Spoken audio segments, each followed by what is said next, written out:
YouTube friends, I'm back again. I have been kicking it around in my head to talk a little bit about religion.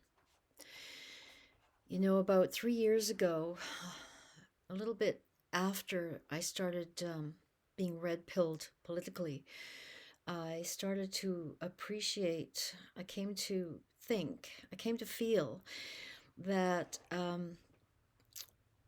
That our Judeo Christian heritage in the Western world had been something like that we had thrown the baby out with the bathwater, understanding how the ideologies of postmodernism and Marxism were actually quite atheistic, and seeing where that has led to, I somehow began to feel compelled to search out the church again.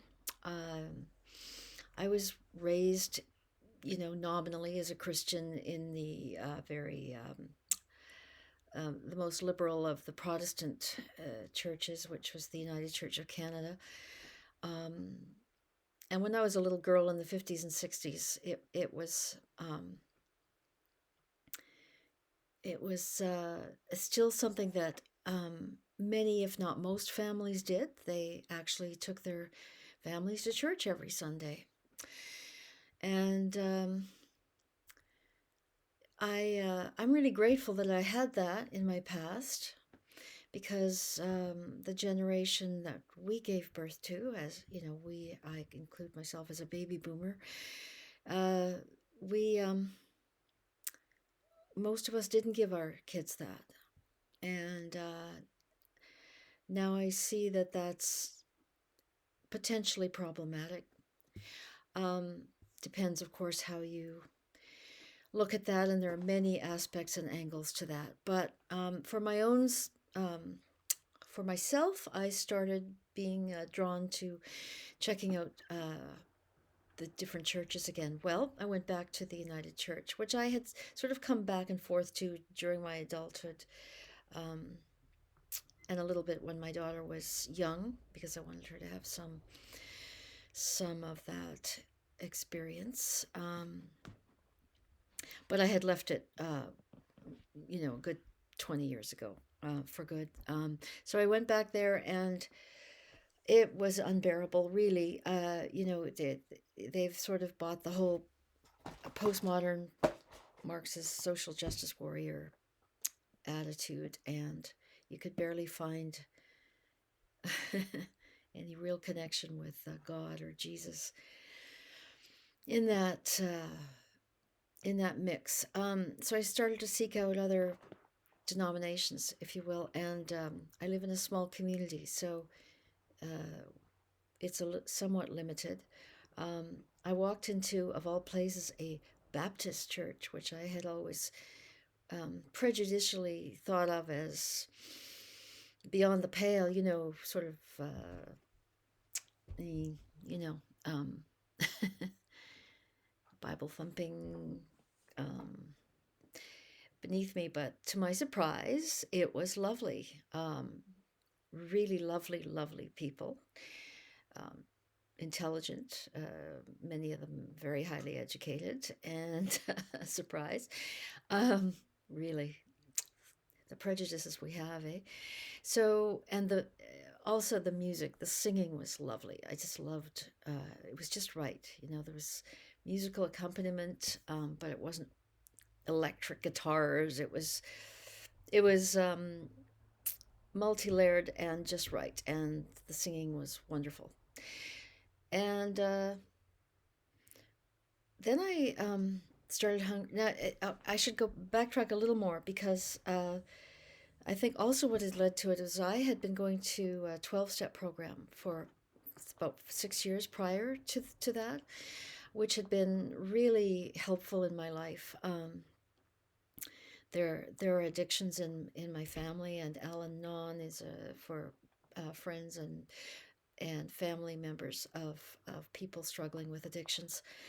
And so, as many of you already know, the 12 steps refers to a higher power.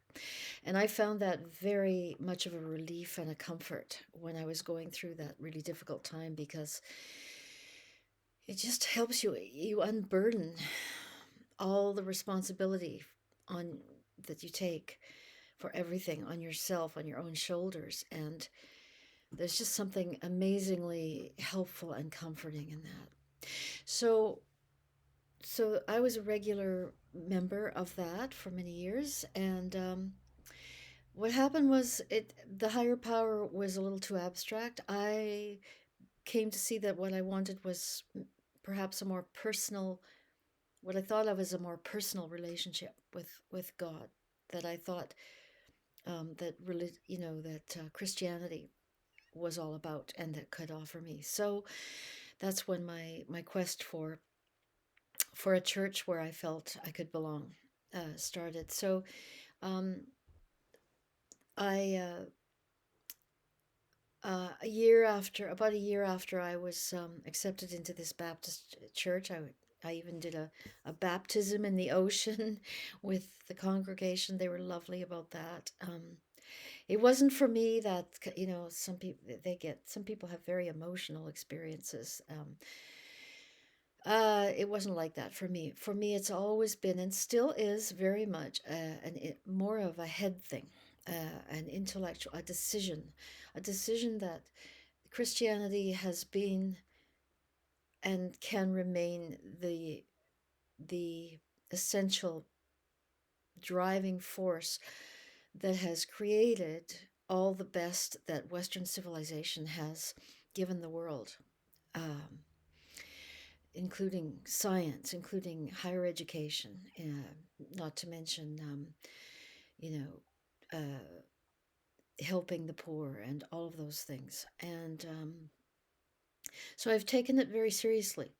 Tried to study the Bible, and then but then the year after, I listened to many teachers on YouTube, speakers, and started with Bishop Barron, who influenced me a lot. And um, yeah, and I know now he's too establishment for some. He's not going down the traditionalist path that many, what do they call it, the Latin Mass and all of that. Anyway, I got curious about Catholicism, and so I also started at the same time attending Catholic Church, and thought about, yeah. So that was happening. And even when I was in another city where there's an Orthodox church, I went to an Orthodox church, and I loved that. That was lovely. Small rustic church, singing, the harmonies were, beauty is, Catholicism talks about that, and Orthodoxy maintains it as well. The essentialness of beauty through both art and music. These are um, so fundamental to enriching and maintaining and growing, I think, a faith in the higher purpose, the higher realm. So, trying to make this more concise. Don't want this to be too long. Okay, so that's all from a couple of years ago. Then, da-da, COVID happens, and all the churches are shut down. Well, I can tell you, I have been furious at the church leaders of the churches I've gone to. The Catholic Church was a little braver. One of the ones up here where I live just quietly, for the first several months, stayed open, and people just quietly went to mass. And so, because the Baptist Church there was nothing. Um, but then they did start doing the streaming on the internet, which, whatever. But so I was going to Catholic Mass for quite a while. But then even that got shut down. So there's been no church. But I have friends both from the Baptist Church and from the Catholic Church, and they're very dear to me. And yeah, so Um, I've been trying to find out. Through all my readings and my um, friendships, develop what they call a prayer life, and I'm really bad at it. And I'm always ambiguous. Um, you see, because between all the time since I was 15 years old and I learned to meditate because Maharishi came to town and just blew my mind and brought me so much peace and stillness, and that I still um, maintain in my life. And that I taught for many years, and I've published a book on it. I am not willing to throw that away as being sacrilegious because I just simply don't believe that it is.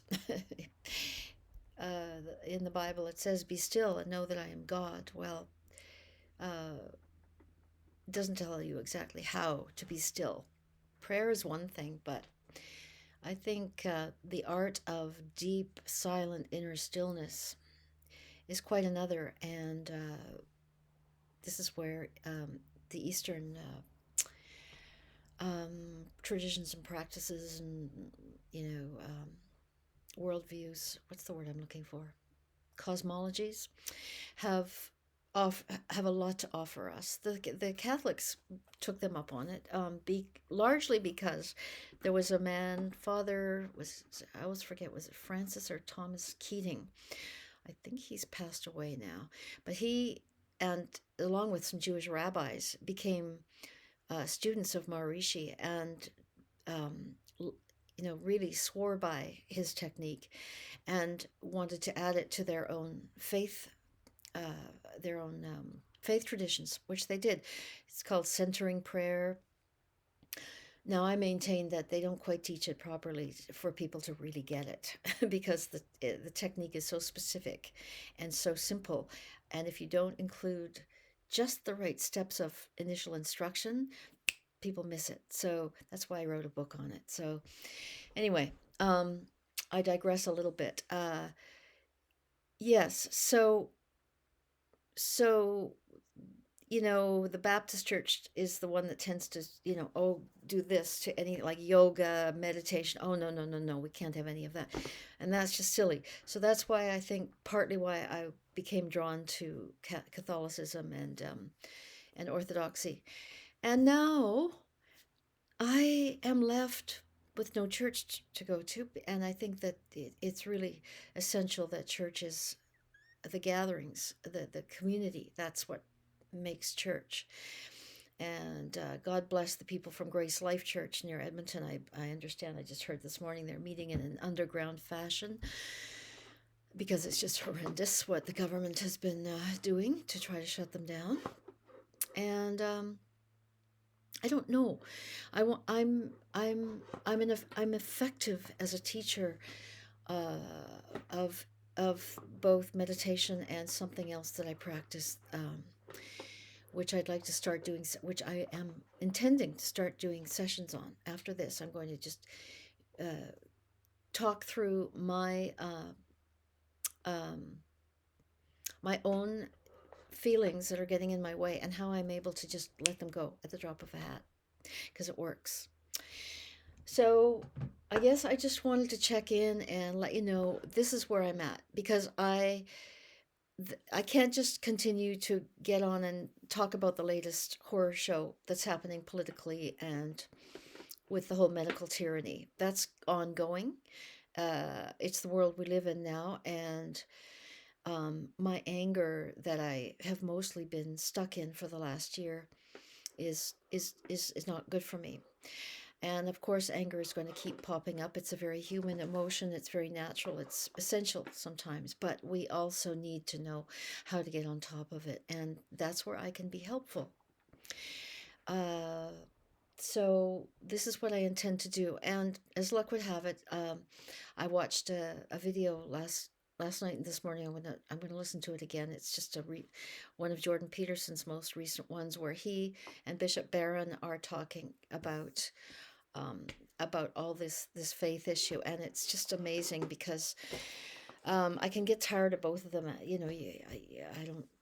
I'm not like religious about Jordan Peterson. I think he's incredible, and he was hugely responsible for my initial red pilling, and maybe even my turn back to Christianity because of all those talks he was giving a couple of years ago on the Bible stories.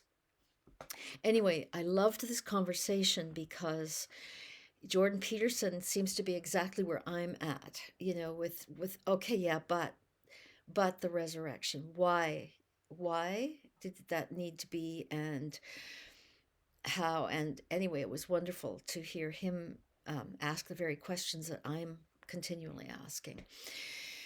So let's just say we're pilgrims on this journey, all of us. And this is by far, of course, the longest video I've done. And if any of you are still listening, that's great.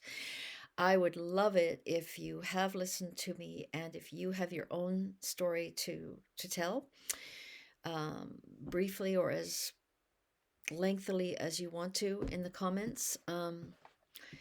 I'd like to know where you're at with that whole thing because it's not insignificant, right? Okay, that's it for today. And April the, what is it, 19th today? 20th. Today's April the 20th, 2021. Okay, thanks for listening and bye for now. I'll be back in a day or two.